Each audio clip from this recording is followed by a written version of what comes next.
Assalamu alaikum. I humbly request for permission from my mother and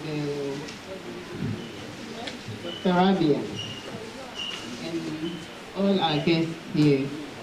I'm a bit tense, so I think I have to narrate a story before I feel comfortable here. Today is your day, so relax. I remember when I was in JHS, my dad came home and he told me that, Samiha, I met some woman at a program and I really wish one day you become like that woman, and her name is Dr. Rabia. So I kept that name in my mind for a long time, that my daddy wants me to be like Dr. Rabia. So when I go to university, I heard a lot about her. Hey, that woman, don't go to a health office. So, if you go there, you won't come out in peace. Because she will ask you so many questions. So I was really afraid to go to her. It was when I started my national service that I visited her. And when I go, she's there with Ajia Fati in the same office. And we can chat for a long time before I realized that what the perception they had about them was not really true. They were very lively people and they were very welcoming. But we fear to approach them because we have the perception that, hey, because she's a doctor, she might not welcome. But she's very welcoming, and if you want to be motivated, you should get close to her. And my father, Sibawe, he mentored me so well when it comes to relationship matters. He was the one I call every time, yes. My dad will be shocked because I've not been discussing those things with him.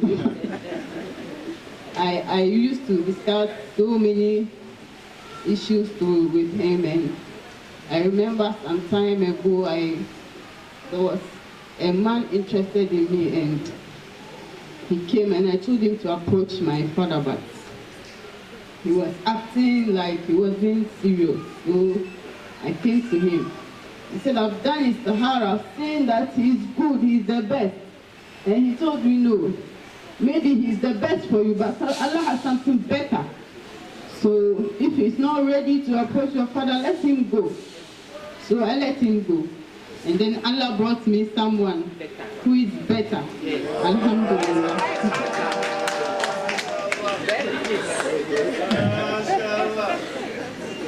And Honorable Minister here too, he was very supportive. When I wrote the book, the first copy I printed was only one copy. I gave it to him to edit the book. And he edited the book and gave me advice and gave me guidance on what to do to make it better. Alhamdulillah, I'm surrounded by amazing people, and everyone has played a role in my life.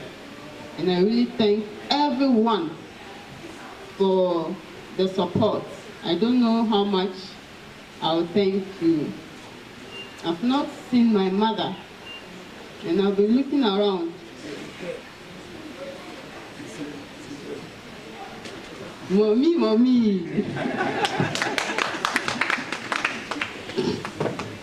My mom, as for my mom, if I'm going to talk about her, I might cry. So I would like to reserve, I will just reserve what I want to say about her, because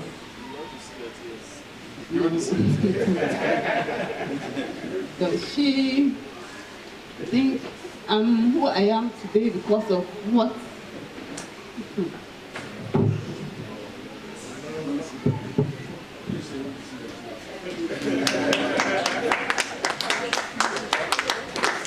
You want us to sing for you, sweet mother.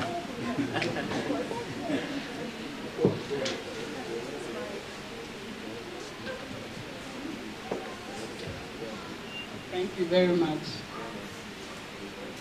In life, what you see as weakness may be your strength.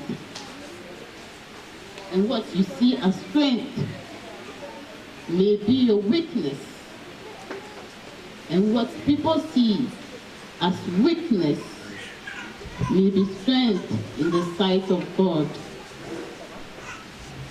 There was a time I cried because a teacher told me I could never be an author. There were times I smiled because a book I read gave me hope. There were times in my life when I completely gave up. And there were times in my life that I was completely broken. And there were also times in my life when I had to rise and rise again after feeling paralyzed. Today is the biggest day of my life, and Rabbital Kingdom is my biggest achievement so far. Because I have dreamt of this day for so long. At a point, I nearly gave up, especially when I would pick up a pen and paper to write, and my babies would start crying. So when I had to breastfeed with one hand and write with the other, when I had to read and edit the same thing over and over and over again, and when I have to sit down and research in the middle of the night just to ensure that I have a perfect story. This gives me so much hope that I wish it was for both adults and children. Anytime I read it, I get inspired. And my wish is to give children of Ghana hope, to teach them love and kindness, to teach them courage, to teach them obedience to parents, to teach them steadfastness. When I see children playing, I am touched by their innocent smile and laughter. Yet I cry. Why do I cry? I cry for tomorrow. Tomorrow when some irresponsible adult will take their innocence away from them. I cry because I fear that day when someone will hurt them and take their smile away from them. And I ask myself, what can I do to protect these children? And that is the reason why I write for them. I am dedicating my life to them.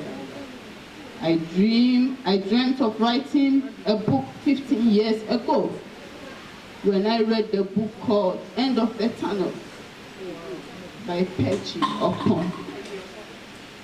So today is a special day indeed. I see this story as a gift to the council of many unpublished stories locked in my wardrobe. Last year, Honorable Mustafa PhD was moved from Ministry of Inner City and Tongo Development. In the eyes of the public, he has been demoted. I was inspired by that, and so I wrote this story to my husband, who happens to be the personal assistant to the minister. The message of the story was simple. Sometimes the changes that comes into your life, which you see as bad, may actually be good for you and the people. This book is a book about change and new beginning. It's a book about courage and how to handle change in our life. It's an exciting story full of suspense. It also speaks about unity and kindness. This is a book of this. There is a part of the book where I drew inspiration from the Battle of Uhud, when the prophet ordered his people not to leave the mountains, but they disobeyed their leader. They left the mountain top when they saw their people packing materials in. They got from the battle. They ignored the command of the prophet. When they left the mountain top, then their enemies attacked them. Similarly, in Rabbital Kingdom, when the king of the rabbits commanded them to come together and hold their hands during a hard storm. One of the rabbits refused, and the storm took him away. This aspect of the story teaches obedience to our leaders and parents. Obedience to our leaders. The law of obedience was made to protect us, not to hurt us. And leaders are made to protect us and to serve us. And as a result, each, both the leader and the follower, has rights. And each, both the leader and the followers, have privileges. And each, both the leader and the follower, has limits. I want to stress on limits. Because as a mother, you have limits. As a child, you have limits. As a leader, you have limits. And this is the message from the story. Thank you.